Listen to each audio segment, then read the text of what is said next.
Bonjour à vous. Nous sommes en mars, mois de la femme, et si on consacrait quelques minutes de notre temps afin de parler de la femme noire, la femme africaine. Camara là, il disait, femme noire, femme africaine, oh toi ma mère, je pense à toi. Oh Daman, oh ma mère, toi qui me portas sur le dos, toi qui m'allaita, toi qui gouvernas mes premiers pas, toi qui es la première à m'ouvrir les yeux sur les prodiges de la terre, je pense à toi. Le 8 mars, journée internationale du droit de la femme. D'où ça vient? Nous sommes au début du XXe siècle et les femmes de tout horizon s'unissent pour réclamer leurs droits. L'égalité entre l'homme et la femme. Et c'est depuis 1945 que cette date est traditionnellement la journée des droits de la femme. Lorsqu'il s'agit de parler de la femme noire, de la femme africaine, la première image qui est claire dans ma tête, c'est celle de ma mère.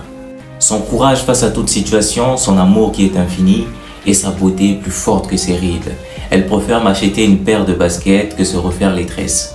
Alors avant de parler des sujets qui fâchent, permettez-moi de vous honorer, vous, nos mères, nos tantes, nos sœurs, nos femmes. Bonne fête des droits de la femme. Aujourd'hui, nous ne pouvons pas parler de la femme africaine sans pour autant parler de celles qui sont prêtes à en devenir. La génération future de la femme africaine.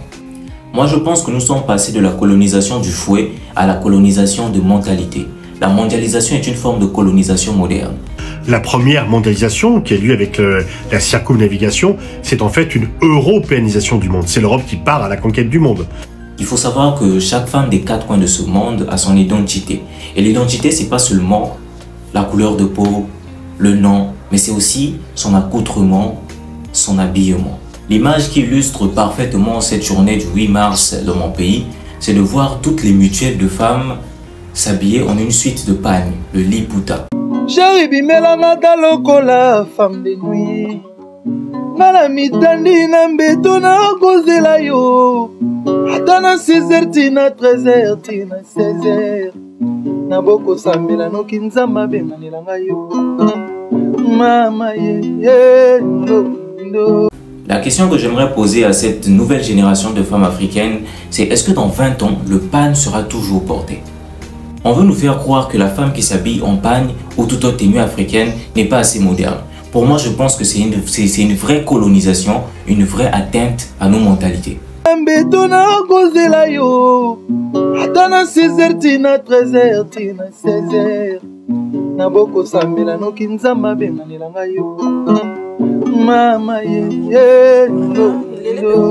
Malheureusement, c'est une réalité.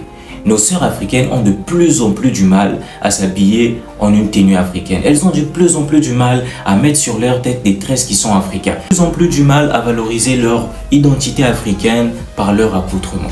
Ce que je dis moi, c'est que c'est pas mauvais de mettre une perruque. C'est pas mauvais de s'habiller conformément aux autres cultures. Mais le problème, c'est notre culture à nous.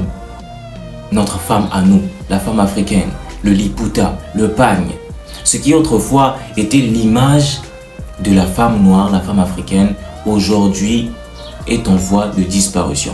Et moi je pense, en ce terme de vidéo, j'aimerais vous dire, je pense vraiment que dans 20 ans, dans 15 ans, les Américains, les Européens, les Occidentaux vont vendre des pagnes dans des musées comme des œuvres d'art, parce qu'il n'y en aura plus.